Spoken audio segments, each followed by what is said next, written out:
एक बार first level पे क्लास करो तो सब कोई, second, third, fourth, fifth, tenth, eight, nine, 10।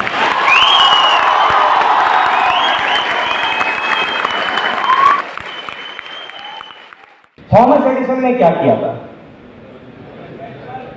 Thomas Edison ने बल्ब का इन्वेंशन किया था। जो इनकैंडेसेंट बल्ब होता है ना, ये तो एलईडी बल्ब है, सीएफएल बल्ब आते हैं, बहुत तरह के बल्ब आते हैं। जो पहले जो नहीं आता था 10 वाला जो बल्ब आता है, इसको लट्टू बोल देते हैं, वो थॉमस एडिसन ने इन्वेंट किया था। और उनका इन्वेंशन इतना महान था ना कि 100 सालों में भी उस बल्ब के जो बेसिक क्राइटेरिया है उसमें कोई चेंज नहीं आया कभी। वो वही बल्ब यूज हो रहा, वही कैरेक्टरिस्टिक यूज हो रहा, सब कुछ वैसा ही है, शेप वही यूज हो रहा, सब कुछ वैसा ही जो थॉमस एडिसन ने इन्वेंट किया था। तो थॉमस एडिसन जब बल्ब का इन्वेंशन कर रहे थे ना, तो उनके साथ में एक असिस्टेंट भी था।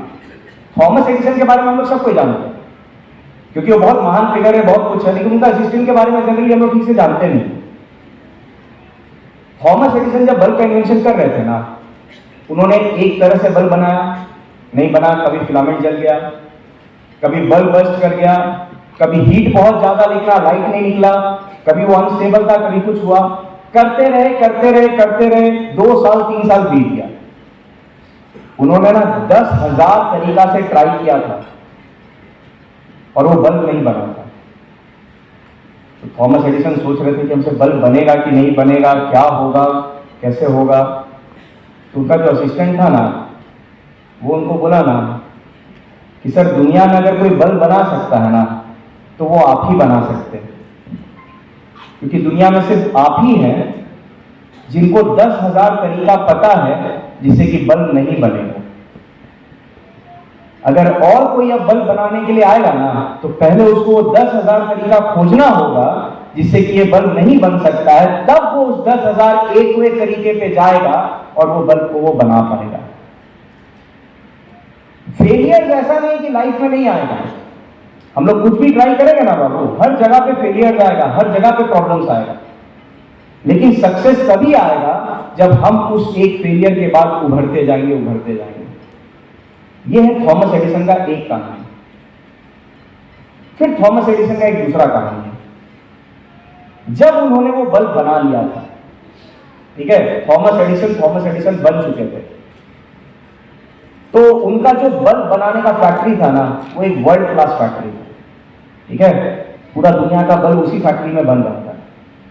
एक दिन पता नहीं क्या हुआ, उस फैक्ट्री में आग लग गया।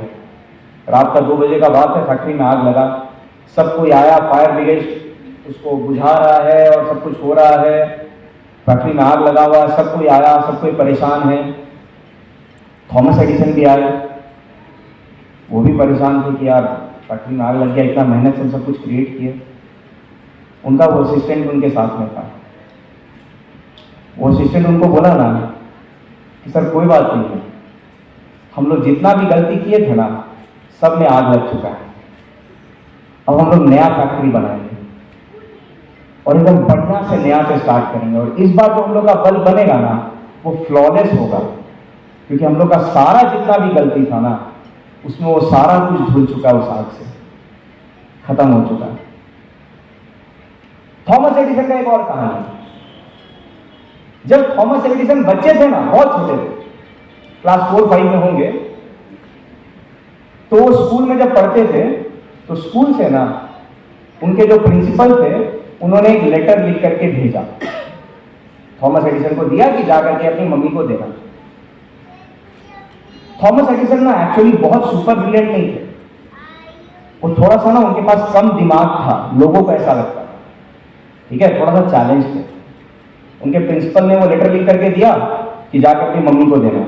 मम्मी ने लेटर खोल करके पढ़ा, उसमें लिखा हुआ था कि आपका बच्चा जो है वो थोड़ा सा कम बुद्धि वाला है, तो इसको बहुत प्रॉब्लम्स होगा अगर ये रेगुलर स्कूलिंग में रहेगा। तो इसको आप किसी स्पेशल स्कूल में डालिए या इसको फार्मिंग कराइए, इसके लिए एजुकेशन नहीं है। उसकी मम्मी ने वो चीज पढ़ा, तो थॉमस एडिसन बच्चा था, पूछ रहा था कि मम्मी क्या लिखा हुआ है बताओ ना। तो मम्मी ने बोला ना कि बेटा इसमें लिखा है ना कि तुम बहुत गजब के स्टूडेंट हो, स्कूल सक रहा नहीं है तुमको पढ़ाने,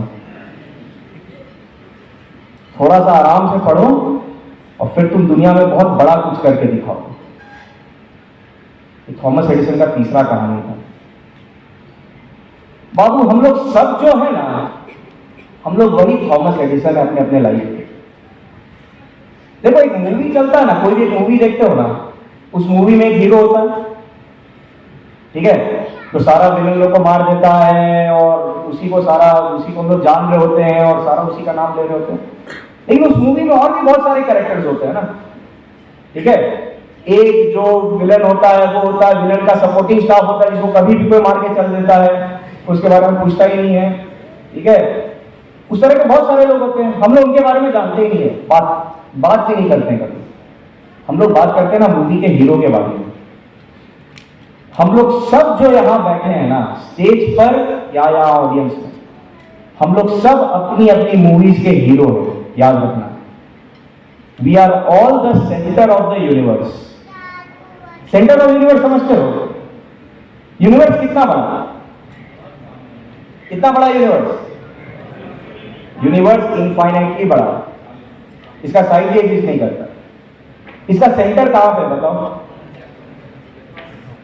जहां पे हम खड़े हैं, क्योंकि जब कोई चीज इनफाइनाइटली बड़ा है ना, उसका सेंटर कहां पर है? जहां पर तुम हो। Every single person is the centre of the universe. अपने लिए हम लोग सब कोई जो है ना, we are the centre of the universe.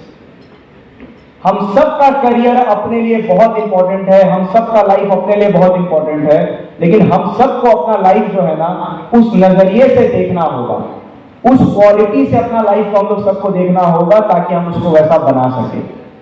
मेरा बात को बहुत सीरियसली सुनो बाबू सबको। थॉमस एडिसन के लाइफ में ना वो जो उसका असिस्टेंट था ना, उसका बहुत बड़ा इंपॉर्टेंस था, क्योंकि वो असिस्टेंट नहीं होता ना तो थॉमस एडिसन नहीं होते। आज हम लोग सब कोई थॉमस एडिसन के बारे में जानते हैं, हर बच्चा पढ़ता है उनके बारे में, लेकिन उनके असिस्टेंट के बारे में कोई नहीं जानता। बाबू तुम लोग यहां जो बैठे हो ना, तुम लोग सारे वो थॉमस एडिसन हो, और हम लोग जो यहाँ सामने फ्रंट रो में बैठे हैं और यहाँ स्टेज में जो हम लोग खड़े हैं ना, हम लोग तुम्हारे वो असिस्टेंट हैं।